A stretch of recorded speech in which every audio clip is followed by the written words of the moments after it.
Hello बच्चों, नमस्ते। Welcome to this amazing session.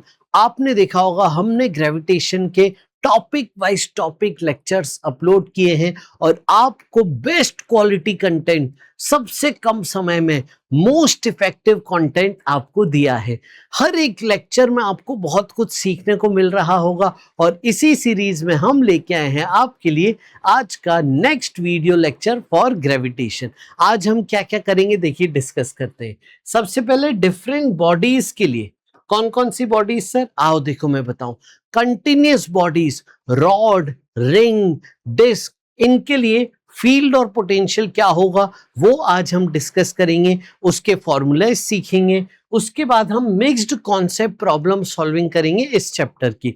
हर सवाल आपको कुछ ना कुछ नया कंसेप्ट, मिक्स्ड कंसेप्ट सिखा रहा होगा, इसीलिए पूरा लेक्चर देखिएगा कंप्लीट लर्निंग के लिए। उसके बाद आप मार्क्स ऐप पे जाके पीवाईक्यूज प्रैक्टिस कीजिए और टेलीग्राम ग्रुप का लिंक है डिस्क्रिप्शन में, वो ज्वाइन कर लीजिए for all the updates and notes of the session. आइए, पहला हम कंडीशन डिस्कस कर रहे हैं फाइनाइट रॉड का। एक फाइनाइट रॉड है, यस, ये रॉड का मास m मान लीजिए, लेंथ l मान लीजिए और इसकी लीनियर मास डेंसिटी लैम्डा मान लीजिए। इस रॉड से, इस वायर से कुछ दूरी पे d डिस्टेंस पे अगर पॉइंट P है तो इस पॉइंट P पे रॉड के कारण फील्ड कितनी होगी, रॉड के कारण पोटेंशियल कितना होगा, ये आपसे पूछा है। तो आइए इसके बारे में हम डिस्कस करते हैं। तो सुनिएगा, करेंगे कैसे। ये सारे फॉर्मूले इंटीग्रेशन से आते हैं। चलो, हमने जो फॉर्मूले पढ़े हैं बेटा, minus G M by R potential का, फील्ड का G M by R square, ये बेटा पॉइंट मासेस के हैं। Potential and field due to point masses, due to point masses, yes. और हमने शेल थ्योरी पढ़ी है जहां पे हमने हॉलो स्फीयर और सॉलिड स्फीयर के पोटेंशियल और जी के फॉर्मूले पढ़े थे। लेकिन अगर उसके अलावा बॉडी आ जाए कोई अलग शेप की तो कैसे करेंगे। तो बॉडी में कितने पॉइंट मासेस है बताओ, इनफाइनाइट पॉइंट मासेस है। इसलिए किसी भी बॉडी का पोटेंशियल और फील्ड निकालने के लिए इंटीग्रेशन करना पड़ेगा। आइए हम देखते हैं कैसे। अगर मैं इस बॉडी को देखूं, पॉइंट पी से डिस्टेंस बहुत सारे पॉइंट हैं, तो मैं एक एलिमेंट अज्यूम करना चाह रहा हूं। एक्स पे मैं छोटी सी थिकनेस का dx एलिमेंट अज्यूम कर लेता हूं। समझ गए। इस एलिमेंट के कारण पहले p पॉइंट पे मैं फील्ड या पोटेंशियल निकालूंगा एक छोटे से एलिमेंट के कारण। वैसा ही सबका एक्सप्रेशन बनेगा, तो उसको इंटीग्रेट कर दो। इंटीग्रेट क्यों कर रहे हैं, क्योंकि इनफाइनाइट मासेस है। इनफाइनाइट मासेस का पॉइंट पी पे फील्ड आएगा, तो इनफाइनाइट लोगों का एडिशन, कंटिन्यूअस इनफाइनाइट टर्म्स का एडिशन इंटीग्रेशन देता है। तो देखिए, इसका मास क्या लिखूं मैं, इसका मास मैं लिख रहा हूं छोटा सा मास m। समझ गए। अब ध्यान से सुनिए, l लेंथ का मास था m, ठीक है। तो छोटी सी थिकनेस dx लेंथ का मास क्या होगा, यूनिटरी मेथड लगा दीजिए, तो m by l into dx, ये मास आ जाएगा। अब m बाय l को क्या कहते हैं, लीनियर मास डेंसिटी, जिसे हम लैम्डा से रिप्रेजेंट करते हैं। लैम्डा इंटू dx भी आप इसे कह सकते हैं। तो जो छोटा सा मास है छोटे से एलिमेंट का, वो हमें मिल गया। अब इफेक्टिवली आपको इस छोटे से dm के कारण x डिस्टेंस पे फील्ड निकालनी है। पहले फील्ड निकाल लेते हैं। तो फील्ड का फॉर्मूला क्या होता है बेटा, G M by R square, M की जगह आ जाएगा dm, यानी G dm by X square. और dm को देखो क्या लिखोगे, लैम्डा dx। इसका मतलब इंटीग्रेशन में क्या आने वाला है, देखिए जी लैम्डा तो कांस्टेंट है, बस इस टर्म का इंटीग्रेशन आएगा। तो आइए फटाफट से कर लेते हैं। जी लैम्डा आप बाहर ले लीजिए, x की पावर -2 dx का इंटीग्रेशन, ये देखिए हो गया x की पावर n+1 अपॉन n+1, मतलब एक माइनस बचेगा, माइनस बाहर लिख देते हैं, x की पावर -1, इसका मतलब हो गया -g बाय लैम्डा 1/x। लेकिन यहां पे अभी लिमिट्स लगाना बाकी है। आइए तो मैं आपको सिखाऊं लिमिट्स कैसे लगाएंगे। तो आप ध्यान से सुनिएगा, P पॉइंट से ये डिस्टेंस था d और ये डिस्टेंस था रॉड की लेंथ L। सबसे पहला पार्टिकल ये रहा। सबसे पहले पार्टिकल की दूरी बताओ क्या थी, D, तो लोअर लिमिट D हो जाएगी। सबसे आखिरी पार्टिकल बताओ, सबसे आखिरी पार्टिकल की दूरी क्या है, D प्लस L। समझ गए? तो ये आपकी फाइनल लिमिट, अपर लिमिट हो जाएगी। तो हमारा देखिए ये एक्सप्रेशन को मैं लिख देता हूं यहां पे, minus G lambda 1/x lower limit से हायर लिमिट। आइए जल्दी से यहां पे वैल्यू डालिए, तो higher limit minus lower limit, LCM लीजिए जरा फटाफट से, तो d into D plus L, और यहां पे क्रॉस मल्टीप्लाई कर दीजिए आप, तो ये आपका एक्सप्रेशन बनेगा। अब आप देखिए d कट गया न्यूमरेटर में, माइनस इंटू माइनस प्लस हो गया, तो फाइनली g का जो फॉर्मूला बनता है G lambda L upon D into D plus L. और लैम्डा क्या बोला था हमने, मास अपॉन लेंथ, लैम्डा को रखो mass upon length, length cut जाएगा तो मास बचेगा, यानी G M upon D into D plus L. ये फील्ड का फॉर्मूला आ गया रॉड के कारण एक्सियल पॉइंट पी पे। इसी तरीके से आ जाओ, पोटेंशियल भी इंटीग्रेट करके मैं निकालना सिखाऊं। सेम प्रोसेस रिपीट करेंगे। एक्स पे डी एक्स हमने एलिमेंट थिकनेस का ले लिया, जिसका हमने छोटा सा मास लिया m/l dx या फिर लैम्डा dx। इस छोटे से मास के कारण P पे पोटेंशियल क्या होगा, minus G M by R. Mass कितना होगा इसका, dm, तो minus G D M by X, और dm को लिखेंगे लैम्डा dx। इसी टर्म को इंटीग्रेट करेंगे तो सारा पोटेंशियल आ जाएगा। यस, तो आप देखिए माइनस जी लैम्डा बाहर आ गए, 1/x का इंटीग्रेशन है, dx अपॉन x का इंटीग्रेशन है, वो होता है log x ln x। तो आपको ये मिल गया log बेस ex। अब लिमिट्स d से d प्लस एल। अब देखिए ये हायर लिमिट बेटा log d plus L, minus lower limit log d। अब आपको log की प्रॉपर्टी लगानी, log a minus log b क्या होता है, log a बाय b।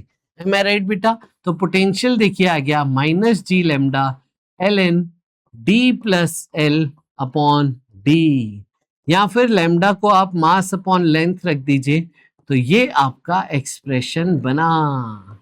समझ गए? ये पोटेंशियल आ गया रॉड के कारण एक्सिस वाले पॉइंट पे। यस, पक्का? चलो शाबाश।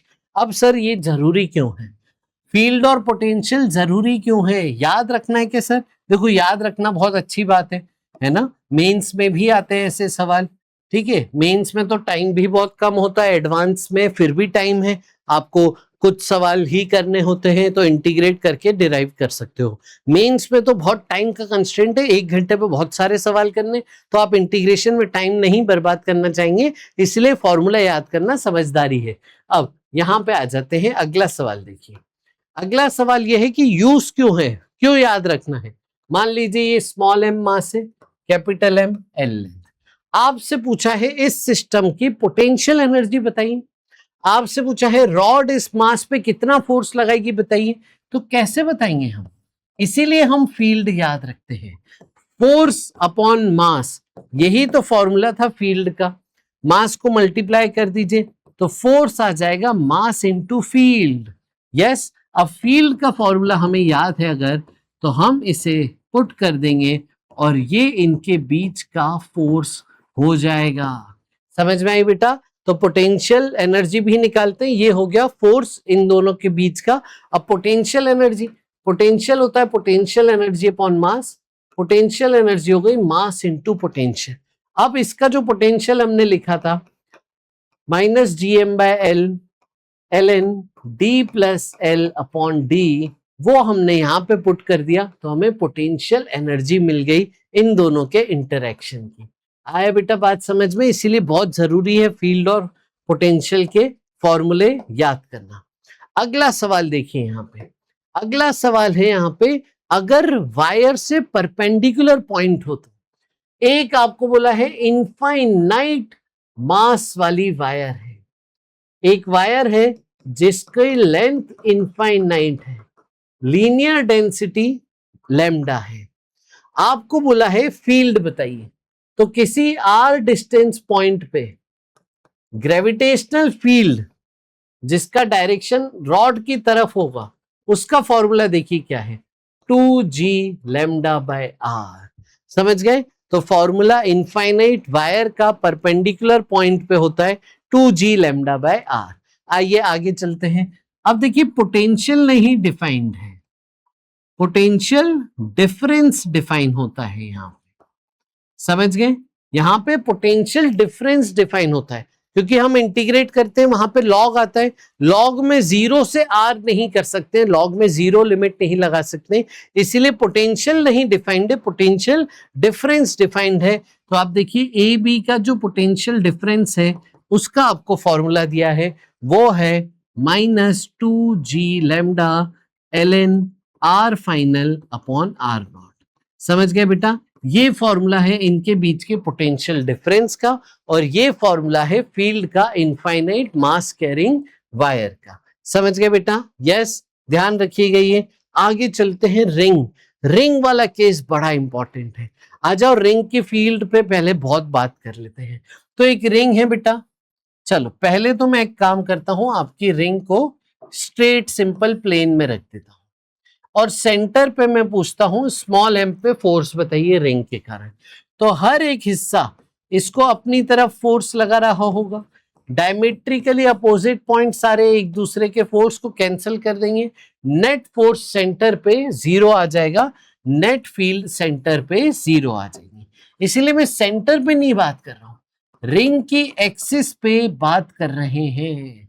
समझ गए? तो ये रिंग है, रिंग की एक्सिस ऐसे आउट ऑफ द प्लेन आ रही है, तो एक पॉइंट है आउट ऑफ द प्लेन आ रहा है, साइड व्यू देखोगे तो ऐसा दिखेगा, फ्रंट व्यू देखोगे तो ऐसा दिखेगा। आया बेटा समझ में? ये आपका सेटअप है। तो आपने एक्सिस पे एक पॉइंट P ले लिया है, इस दूरी को हम कह रहे हैं सेंटर से दूरी को x। इस पॉइंट पे जो फील्ड होगी ग्रेविटेशनल फील्ड वो रिंग के सेंटर की तरफ होगी। रिंग का मास m है, रिंग का रेडियस r है, ये फील्ड रिंग के सेंटर की तरफ होगी, और इस फील्ड का फॉर्मूला देखिए क्या है, gmx upon X square plus R square की पावर 3/2। ये हम सबको याद होना चाहिए। अगर मैं इसका ग्राफ बनाऊं, ठीक है, x के साथ, x क्या है, distance from the centre along the axis, तो ये ग्राफ मैग्नीट्यूड का इस तरीके से आता है, और यहां पे एक मैक्सिमम मैग्नीट्यूड आता है जो आता है r/√2 पे, जो हमें याद होना चाहिए। समझ गए? अब सवाल वही आप पूछोगे कि सर फॉर्मूला याद करना क्यों जरूरी है।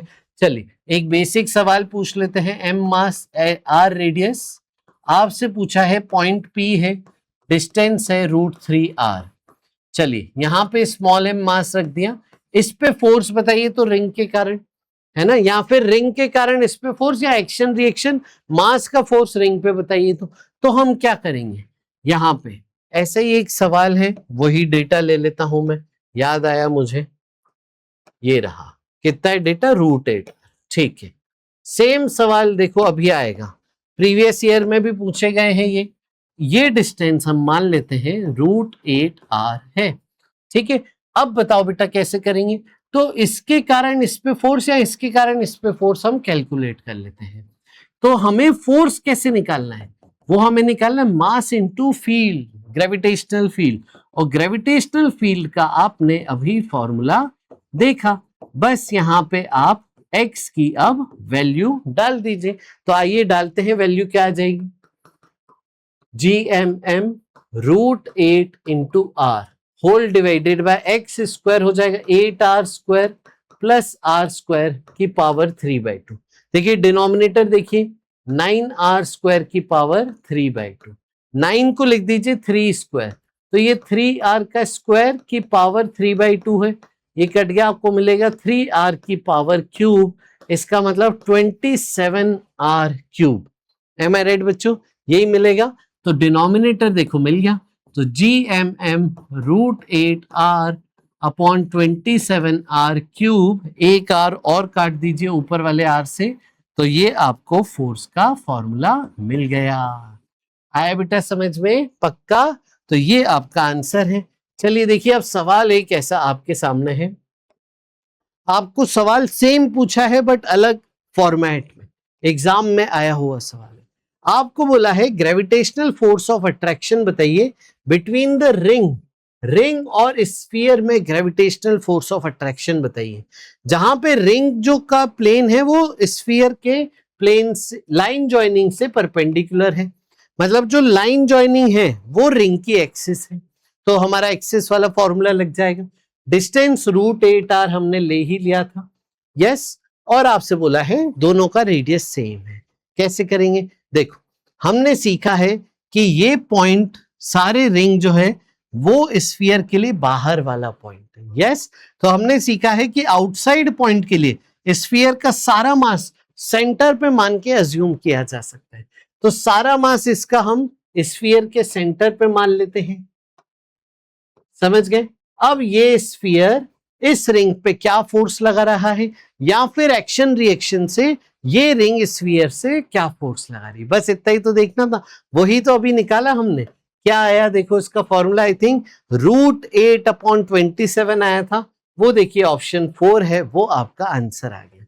आया बेटा समझ में? आओ, और रिंग के बारे में देखो, मुझको और भी चीजें आपको बतानी है। रिंग के बारे में मेरे को और भी चीजें आपको बतानी है, ध्यान से सुनिएगा। अब अगर मैं आपको बोलता हूं कि x बहुत छोटा है, ठीक है, अगर मैं आपको बोलता हूं x जो है बहुत छोटा है, स्मॉल m मास को यहां पे रख के रिलीज कर दिया, इसका मोशन बताओ कैसा हो। तो आप देखो समझो, इसका अट्रैक्शन होगा रिंग के सेंटर की तरफ, तो क्या वो सेंटर पे आके रुक जाएगा? नहीं। देखो, आपकी रिंग तो खोखली है, खाली है, आर पार जाने का रास्ता है, तो मास एक्सीलरेट हुआ सेंटर की तरफ, लेकिन वो आर पार जाने का रास्ता था ना, स्पीड गेन हो गई, तो वो आगे निकल गया, यहां से वो आगे निकल गया। जैसे ही आगे निकला, फोर्स रिंग की तरफ था, तो फोर्स का डायरेक्शन बदल गया, पहले फोर्स ऐसा था अब ऐसा हो गया, तो अब उसकी स्पीड कम होने लगी और फिर वो स्टॉप हो गया, और फिर वो वापस आया, फिर वो सेम प्रोसेस रिपीट करने लगा, और ऐसे उसका ऑसिलेशन मोशन आपको देखने को मिलेगा। समझ गए बेटा? तो एम मास ऑसिलेट करने लग गया, ये उसका मोशन देखने को मिलेगा। अब यहां पे फोर्स कैसे लेंगे? तो फोर्स अभी हमने देखा m इंटू फील्ड, फील्ड का फॉर्मूला रख देते हैं। अब यहां पे एक स्पेसिफिक कंडीशन दी गई है। कंडीशन क्या है? x जो है बहुत छोटा है रेडियस से। समझ गए? तो आप देखिए, ऊपर तो कोई अप्रोक्सीमेशन नहीं है, नीचे x को निग्लेक्ट कर सकते हैं, r² की पावर 3/2 r³ आपको मिल गया। समझ गए? अब देखिए, अगर मैं x को पॉजिटिव मानूं तो फोर्स नेगेटिव है, तो वेक्टर में अगर मैं देखूं तो माइनस साइन हमें बताना होगा। और ये फोर्स कैसा है? तो अब देखिए, मैं आपको बता दूं, ये फोर्स है -x के प्रोपोर्शनल, ये फोर्स होता है SHM का फोर्स। समझ गए? देखिए, अगर आप ड्रॉपर हैं, आप 12th क्लास में हैं, तो आपको SHM की कंडीशन पता होगी। अगर आप अभी 11th क्लास में और आपने SHM नहीं पढ़ा, तो घबराइएगा मत, पहले SHM पढ़ लीजिएगा, फिर ये सवाल आप देखिएगा फिर से। तो अब देखिए, ये पार्टिकल ऑसिलेट करने लगेगा, अगर x बहुत छोटा है तो ऑसिलेशन SHM हो जाएगा, और SHM यहां हमने प्रूव कर लिया। अब आपसे SHM का टाइम पीरियड भी पूछ सकता है। तो देखिए, SHM की वर्किंग में आपको बता दूं, फोर्स अगर -kx है स्मॉल m मास पे जो ऑसिलेट कर रहा है, तो इसका टाइम पीरियड होता है 2π√m/k। ये हमने पढ़ा होता है SHM में। तो जो x का कोफिशिएंट है उसको उठा के यहां पे रख देना है। हमारा फोर्स क्या था? -gmm/r³ into x। k basically जो है ना, k वो हमारा ये है, तो टाइम पीरियड क्या आ गया? 2π√m/k। समझ गए? तो देखिए, m से m कट गया, आपका टाइम पीरियड का फॉर्मेट मिल गया R³/Gm। एम आई राइट बेटा? यस, अच्छे से इसे नोट डाउन कर लीजिएगा। अब अब रिंग के पोटेंशियल की बात कर लेते। ये देखिए, रिंग के पोटेंशियल की बात हो जाए, आ जाओ, रिंग के पोटेंशियल को भी हम समझा देते हैं। तो ध्यान से सुनिए, रिंग है सर, रिंग की एक्सिस पे पोटेंशियल बताना है, तो पोटेंशियल का फॉर्मूला है minus G M upon under root R square plus X square. Potential क्यों जरूरी है बेटा? क्योंकि कोई ना कोई वर्क डन पूछ सकता है। वर्क डन अगर आपसे पूछे तो आप m इंटू पोटेंशियल डिफरेंस से बताते हैं, एक्सटर्नल वर्क डन। अगर आपसे पोटेंशियल एनर्जी पूछे तो पोटेंशियल एनर्जी आप मास इंटू पोटेंशियल से बताते हैं। समझ गए बेटा? आ जाओ, अब देखो यहाँ पे ये पोटेंशियल है, समझ गए? कोई बोले पोटेंशियल एनर्जी बताओ इनके इंटरेक्शन की, तो वो आप स्मॉल m इंटू वी यानी minus G M M upon under root R square plus X square आप बता दोगे। अब पोटेंशियल एनर्जी बताना क्यों जरूरी है? क्योंकि कंजर्वेशन ऑफ एनर्जी लिखते आना चाहिए। M I right? चलो एक छोटा सा सवाल है कंजर्वेशन ऑफ एनर्जी का। स्मॉल एम को आपने √3r डिस्टेंस से रिलीज कर दिया, ये छोड़ते हुए यहां छोड़ा तो ये स्पीड लेके सेंटर तक पहुंचा। स्पीड एट सेंटर बतानी है कितनी होगी। ये एक्सिलरेट करेगा सेंटर तक आते आते, स्पीड कितनी गेन कर लेगा वो पूछा है। तो स्पीड पूछा है तो ऐसे सवालों को आप कंजर्वेशन ऑफ एनर्जी से ही तो करते हैं। Yes.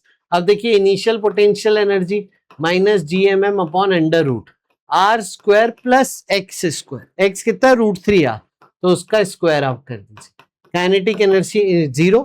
Final potential energy same formula minus G M M upon R square plus X square, लेकिन सेंटर पे आ गए तो x 0 हो जाएगा plus half M V square. इसको इधर भेज देते हैं, प्लस हो गया। और देखिए ये क्या बन जाएगा, इसे आप सॉल्व करिए, √4r² यानी 2r आ जाएगा। तो जी एम एम अपॉन 2r बचेगा, एलसीएम लेके equal to half M V square. m और 2 कट गए, स्पीड आ गई बच्चे √gm/r। ये स्पीड आ गई जब वो सेंटर पे पहुंचेगा। समझ आया? ऐसे सवाल आप कर ही नहीं पाते ना अगर आपको पोटेंशियल याद नहीं होता तो, इसीलिए फॉर्मूले याद करना बड़ा इंपॉर्टेंट है। डिस्क की बात हो जाए, डिस्क की एक्सिस पे जो पॉइंट पे फील्ड है उसका फॉर्मूला देखिए ये है 2gm/r²। m डिस्क का मास है, r डिस्क का रेडियस, 1 माइनस x सेंटर से distance along axis, 1 minus x upon √r² plus X square. ये फील्ड का फॉर्मूला है। और पोटेंशियल का फॉर्मूला देखिए, माइनस माइनस मत भूलिएगा, minus 2gm/r² whole √√x² plus r² minus x। ये आपको ध्यान रखना है। फिर सेंटर पे कोई बात करे तो x को 0 रख के आंसर निकाल सकते हैं। शेल की हम बात कर ही चुके हैं, हमने इससे पहले पोटेंशियल एनर्जी पोटेंशियल वाले लेक्चर में, फील्ड वाले लेक्चर में यूनिफॉर्म हॉलो स्फीयर और सॉलिड स्फीयर के लिए हमने कर लिया था। फिर भी एक बार बात कर लेते हैं। तो हॉलो स्फीयर है, ठीक है, आ जाओ। तो हॉलो स्फीयर के बाहर gm/r² ही, सरफेस पे कैपिटल R² हो जाएगा। इनसाइड की बात करते हैं तो इनसाइड हॉलो स्फीयर ग्रेविटी 0 होती है। समझ गए? आउटसाइड पॉइंट पे पोटेंशियल लिखना है तो -gm/r, सरफेस पे बस यहाँ कैपिटल R आ जाएगा। इनसाइड पॉइंट का जो हमने पोटेंशियल सीखा था वो हमने सीखा था सरफेस के बराबर है -gm/R, और सरफेस के हर पॉइंट पे सेम है और इनसाइड के हर पॉइंट पे पोटेंशियल सेम है, सरफेस के पोटेंशियल के बराबर होता है। सरफेस का पोटेंशियल -gm/R, इनसाइड के हर पॉइंट का पोटेंशियल सेम होगा, कांस्टेंट है पोटेंशियल इनसाइड। फील्ड इनसाइड लेकिन 0 है। इसके हम ग्राफ भी बना चुके हैं प्रीवियस लेक्चर में। फिर इसी तरीके से सॉलिड स्फीयर की बात करते हैं। सॉलिड स्फीयर में आउटसाइड फॉर्मूला तो सेम है, इनसाइड फॉर्मूला अलग हो जाते हैं। तो जी इनसाइड का फॉर्मूला देखिए क्या है, gm/r upon r³। Ji with depth भी हमने पढ़ा था। और पोटेंशियल इनसाइड का देखिए फॉर्मूला इंटरेस्टिंग है, -gm upon 2r³ into 3r² minus small r²। ये आपको बताया था और ये भी बोला था चलो अगर सेंटर पे माने तो पोटेंशियल सेंटर पे निकाले तो वो आता था -3/2 gm/r। इसका मतलब सेंटर का जो पोटेंशियल था वो 3/2 टाइम्स था सरफेस के पोटेंशियल के। एम आई राइट बच्चों?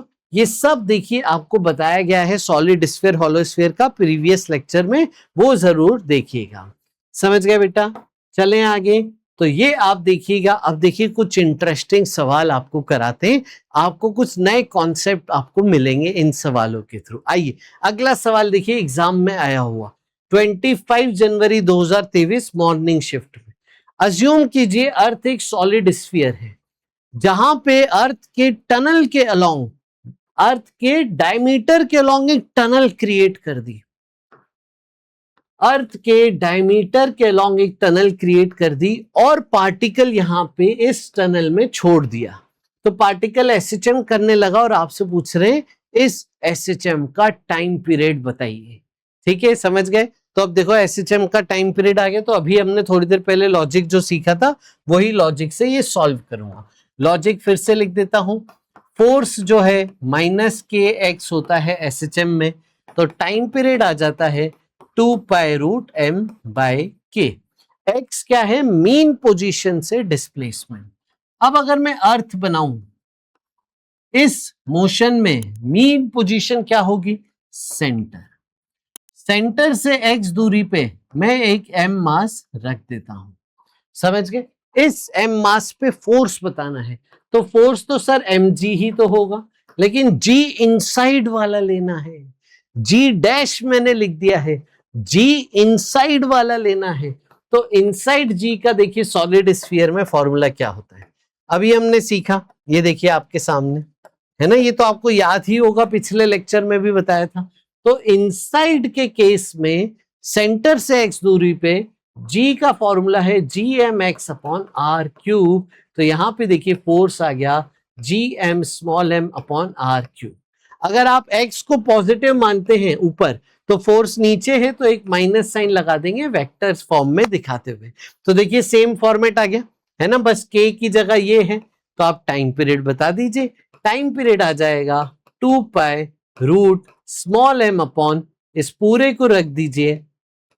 तो आप देखिए स्मॉल m कट जाएगा, टाइम पीरियड आपको मिलेगा 2π√r³/gm। समझ आया बेटा? अब देखो अगर मैं अर्थ के लिए बात करता हूं ना, तो टाइम पीरियड क्या लिखोगे आप? 2π√re³ ये आप टाइम पीरियड लिखेंगे। अच्छा, मास ऑफ अर्थ रख दीजिए, रेडियस ऑफ रख दीजिए अर्थ, सॉल्व कीजिए। अच्छा, इसको मैं ऐसे भी लिख सकता हूं फॉर्मेट को, है ना, स्मॉल g की वैल्यू उठा के मैं यहां पे पुट कर दूं gm/re² को, तो ये इस तरीके से भी लिखा जा सकता है। अब याद करो, हमने पिछले लेक्चर में ही आपको बताया था मोशन ऑफ सैटेलाइट में इसकी वैल्यू कितनी होती है। सब चीजें वैल्यू रख के सॉल्व करते हैं, तो ये आता है 84.6 मिनट्स, अप्रोक्सीमेटली 1.4 आवर्स। आया समझ में? ये आता है, मतलब एक 1 आवर और 24 मिनट्स के आसपास। तो ये ऑप्शन 2 आ गया। आया समझ में? तो इसका जो एसएचएम होगा ना, इसकी एक साइकिल कंप्लीट होगी 84.6 अप्रोक्सीमेटली मिनट्स में। अब ये जो टाइम पीरियड है ये कहां कहां आता है वो मैं आपको बता देता हूं, सारे केसेस। ठीक है, ये सारे केसेस ध्यान रखिएगा, ये आपको आने चाहिए। 84.6 मिनट्स या 84 मिनट्स कहां कहां होते हैं। आओ, पहला एसएचएम इन टनल अलोंग अर्थ। समझ गए? अब देखिए इंटरेस्टिंग चीज क्या है आपको बताऊं, डायमीटर के अलोंग टनल बनाओ या फिर किसी भी कॉर्ड के अलोंग टनल बनाओ। आप कॉर्ड के अलोंग भी नेट फोर्स निकालोगे ना, कॉर्ड के टनल के सेंटर की तरफ, तो सेम एसएचएम का टाइम पीरियड आएगा। तो चाहे कोई डायमीटर के अलोंग टनल हो, चाहे कोई कॉर्ड के अलोंग टनल हो, कितनी भी दूर हो सेंटर से ही टनल, दोनों केस में टाइम पीरियड सेम आएगा और वो टाइम पीरियड होगा 84.6 मिनट्स। अगला, satellite close to earth. Satellite close to earth, ये हमने बताया था सैटेलाइट वाले लेक्चर में। अगर सैटेलाइट अर्थ के बहुत पास है तो वो एक चक्कर सैटेलाइट कितनी देर में पूरा करती है? 84.6 मिनट्स में। और देखिए कहां आता है, time period of infinite length simple pendulum. Time period of infinite length simple pendulum. अगर मैं इनफाइनाइट लेंथ का सिंपल पेंडुलम लगा देता हूं स्पेस में, तो उसका जो टाइम पीरियड आता है वो आता है 84.6 मिनट्स। और कहां है सर, और देखो हमने वेरिएशन इन जी में ये सवाल कराया था कि अर्थ को बहुत तेज घुमा दे ताकि person at equator feels weightlessness. तो पर्सन एट इक्वेटर अगर वेटलेसनेस फील करेगा, अपेरेंट ग्रेविटी वहां पे जीरो हो जाएगी, तो उस केस में अर्थ की स्पीड बहुत तेज हो जाएगी। उस केस में एक दिन का टाइम क्या होगा, तो ड्यूरेशन ऑफ द डे इसमें पूछा था आपसे कि अगर आपका अर्थ की स्पीड बड़ी तेज घुमा दी गोल घूमने की, तो person at equator weightlessness feel करे तो वो इतना तेज घूमेगी कि duration of the day 84.6 minute हो जाएगा। पूरे एक दिन का, दिन और रात मिला के एक दिन जो भी 24 घंटे ना, उसकी जगह 84.6 मिनट हो जाएगा। तो ये सारे केस ध्यान रखिएगा। अगला सवाल आपके सामने, दो स्टार है m मास और 2m मास के, डिस्टेंस d है इनके बीच में, ये कॉमन सेंटर ऑफ मास के अबाउट रोटेट कर रहे हैं। बाइनरी स्टार सिस्टम है, डबल स्टार सिस्टम है।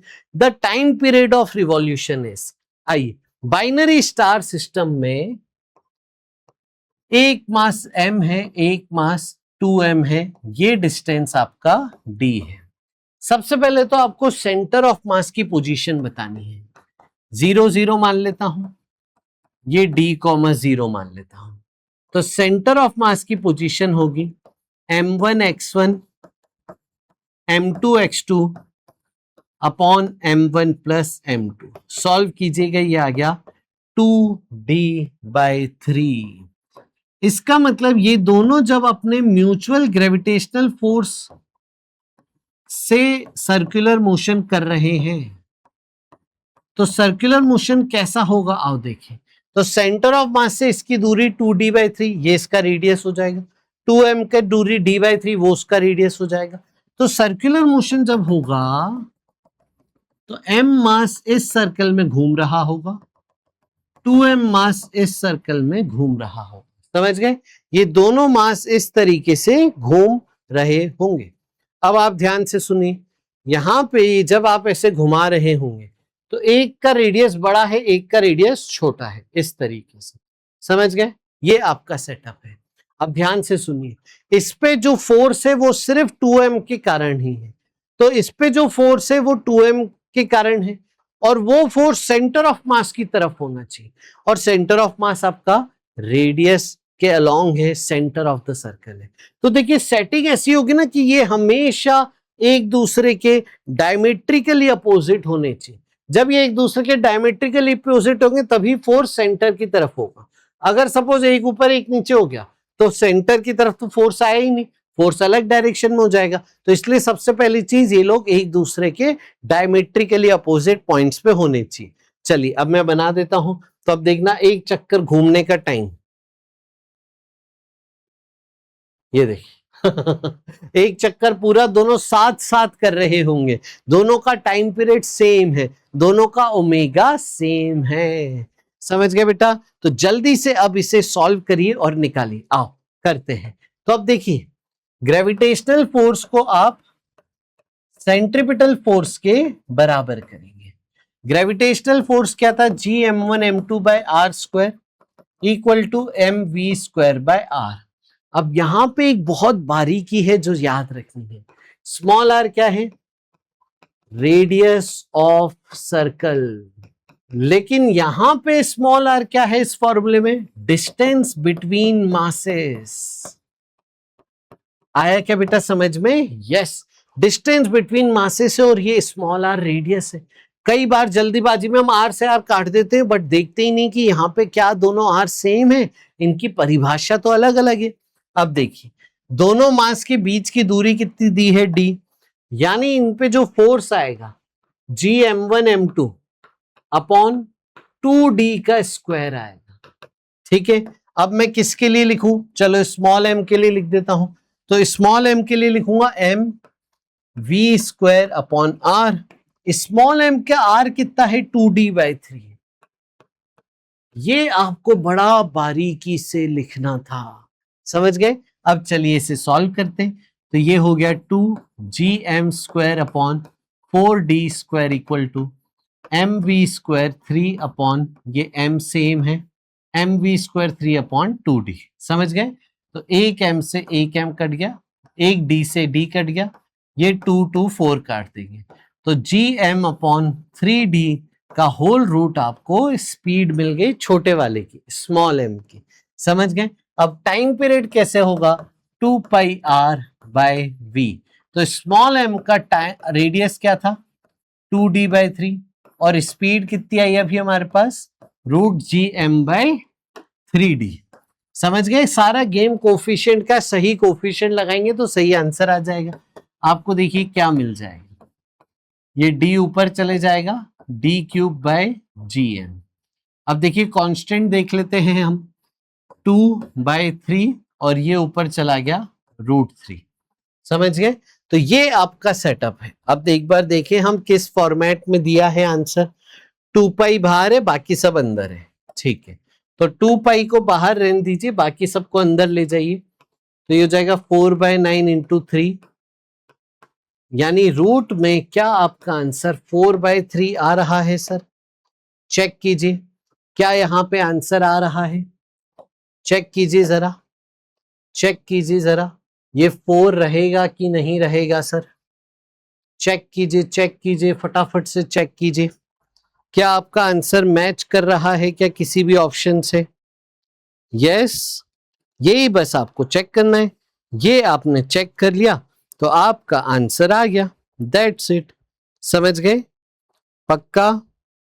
आओ इसको पुट करके हम चेक करते हैं, यहां पे कहीं हमने कुछ गड़बड़ तो नहीं करी। gm1 m2 अपॉन, ये 2d क्यों ले लिया सर आपने, d था ना, यही गड़बड़ हो गई, यस, यही हमारी गड़बड़ हो गई।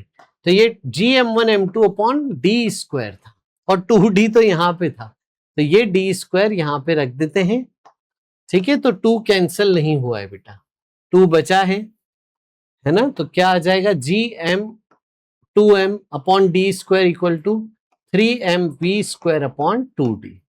तो इसे जब आप सॉल्व करेंगे तो स्पीड आएगी 4/3 gm/d का होल रूट। अब सही है, अब सही है, yes, I got the mistake, क्या हमने करी जल्दीबाजी में, है ना। आ जाओ, तो ये आपका हो गया रूट में 4/3 gm/d। तो ये सॉल्व करेंगे, d³/gm 2/3 √3/4, सबको रूट में ले जाइए, तो 4 से 4 कट गया, 1/3। तो अपॉन में सिर्फ एक 3 बचेगा नीचे डिनोमिनेटर में, रूट में, यस। अब देखिए ये मैच हो रहा है, अब किससे मैच हो रहा है, देखिए ऑप्शन ए से मैच हो रहा है। तो ये टाइम पीरियड आ गया, ठीक है। फ्रीक्वेंसी पूछता तो इसका रेसिप्रोकल कर देते, स्पीड पूछे अगर तो देखिए ये स्मॉल m की स्पीड है, आप ध्यान से देखिए, मैं यहां पे नोट कर देता हूं पॉइंट, ठीक है, याद रखिएगा। Time period and omega of both same, दोनों double star system, binary star system में दोनों स्टार का, लेकिन रेडियस और स्पीड ऑफ बोथ डिफरेंट है, ध्यान रखना, ये दोनों हमेशा एक दूसरे के डायमेट्रिकली अपोजिट पॉइंट पे रहेंगे। अगला सवाल देखिए क्या है, दो प्लैनेट है m मास और 16 m मास के, उनका रेडियस दिया है a और 2a, सेपरेशन उनके बीच का है 10a, एक बॉडी को फायर किया है लार्जर प्लैनेट से स्मॉलर प्लैनेट की ओर along the line joining centres. Body को अगर आपको दूसरे प्लैनेट तक पहुंचाना है तो कम से कम कितनी स्पीड देनी पड़ेगी। इस सवाल को अच्छे से पढ़िए, 2020 मेंस में आया सवाल, ऐसा ही सवाल एडवांस में भी आ चुका है, पूरा सॉल्व करिए इस सवाल को, फिर मेरा सॉल्यूशन देखिएगा। अब यहां पे आप एक लॉजिक समझिए, यहां पे बच्चे जब आपने फायरिंग करी इस प्लेनेट से इस प्लेनेट तक, जब आपने फायरिंग करी तो बच्चे क्या करते हैं, बच्चे यहां से यहां पहुंचा देते हैं। देखिए सबसे पहले तो आपको मिनिमम स्पीड लिखा है, स्पीड पता करनी है, तो आप समझ जाते हो कि कंजर्वेशन ऑफ एनर्जी करना है।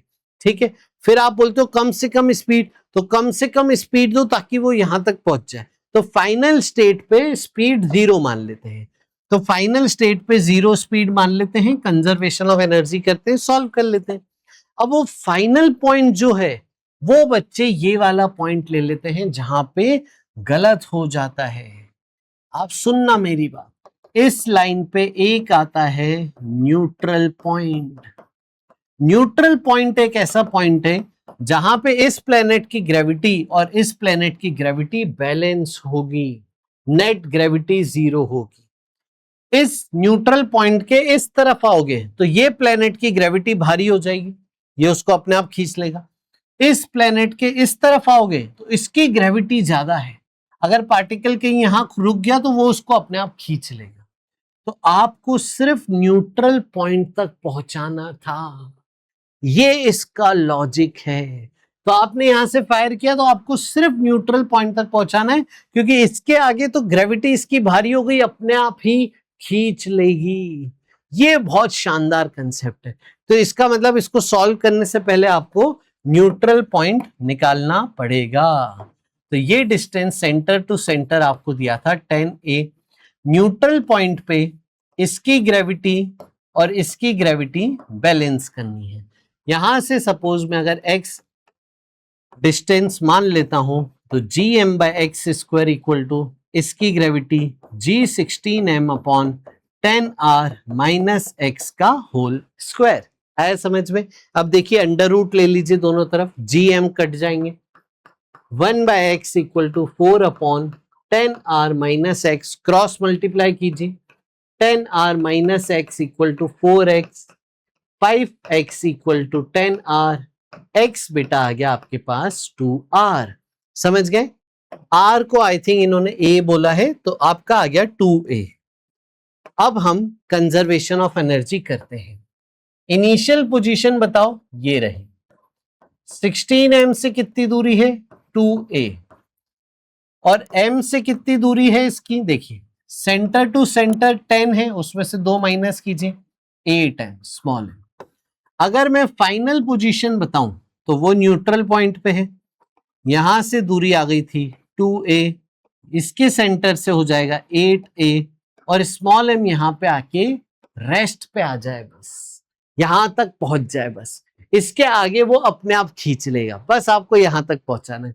बस अब कंजर्वेशन ऑफ एनर्जी करते हैं। आइए, U initial plus K initial equal to U final plus K final. Initial potential energy दोनों के कारण, इसके कारण minus GM1 M2 upon 2a, उसके कारण minus GM1 M2 upon 8 plus initial kinetic energy equal to final potential energy भी दोनों के कारण minus GMM by 2a minus GMM, sorry उसका मास 16m है तो G16mm अपॉन 8a। डिस्टेंस अदला बदली हो गई इनकी। अब आप देखिए सब कुछ उधर भेज दीजिए, half mv square equal to minus GMM upon a common ले लीजिए, इसको उधर भेजिए 16 बाय 2 8, इसको उधर भेजिए 1 बाय 8, ये हो गया माइनस 1 बाय 2 माइनस 2। इसे आपको सॉल्व करना है। ये बेटा क्या हो गया 64 और 1 65 बाय 8, 4 और 1 5 बाय 2। ठीक है, तो 65 बाय 8 माइनस 5 बाय 2, इसको 4 से मल्टीप्लाई कर दो, 65 माइनस 20 45 बाय 8 आपका बनेगा। यानी मेरे पास क्या बना, half mv square equal to, ठीक है यहां पे देखिए माइनस साइन नहीं आएगा, कॉमन जब लेंगे तो GMM बाय a कॉमन लीजिए, ये आ जाएगा 45 by 8 GMM by a, small m cut गया, यहां से ये हो गया 4 जा, तो स्पीड आपको मिल गई बेटा √45 बाय 4 GM बाय a। इतनी कम से कम आपको स्पीड इतनी कम से कम बेटा आपको स्पीड देनी है। आया क्या समझ में? इतनी कम से कम स्पीड आपको देनी है। अच्छा, अब रूट से बाहर क्या ले सकता हूं? देखिए 4 रूट से बाहर आ जाएगा 2, 45 को 9 इंटू 5 ले लीजिए, 9 का रूट आ जाएगा 3 और अंदर एक 5 बच जाएगा। This is the format which the question is looking for, और जो मैच कर रहा है ऑप्शन 4 से। आया बेटा समझ में? चले let's move to the last problem of the day. आखिरी सवाल इस सेशन का ये रहा। हाइपोथेटिकल दुनिया में चले गए हैं, एक लाइट प्लेनेट है, हल्का प्लेनेट है, सन के अराउंड या स्टार के अराउंड घूम रहा है, रेडियस आर है, टाइम पीरियड टी है, फोर्स ऑफ अट्रैक्शन अब आपको बोला है आर की पावर -3/2 पे डिपेंडेंट है। तो आप बताइए टाइम पीरियड किसके रेशियो में रहेगा? देखिए बेटे ये सवाल कैसे करना है, सुनिए मेरी बात। फोर्स को हम सर्कुलर ऑर्बिट में mv²/r के बराबर करते हैं। इस फोर्स को हम लिखते थे gm1m2/r²। इस तरीके से हम ये सवाल करा करते थे। स्पीड निकालेंगे फिर टाइम पीरियड निकालेंगे। लेकिन अब जो फोर्स है, हमारा फोर्स प्रोपोर्शनल टू 1/r² था, यानी ये हमारा फोर्स था। लेकिन अब फोर्स बदल गया है, r² की जगह r की पावर 3/2 लेना है। तो सब कुछ अगर मैं सेम मानूं, सिर्फ r की पावर बदलूं, तो ये r की पावर 3/2 माना जाएगा। समझ गए? पक्का? तो एक मास कैपिटल M मान लेता हूं, एक मास स्मॉल m मान लेता हूं।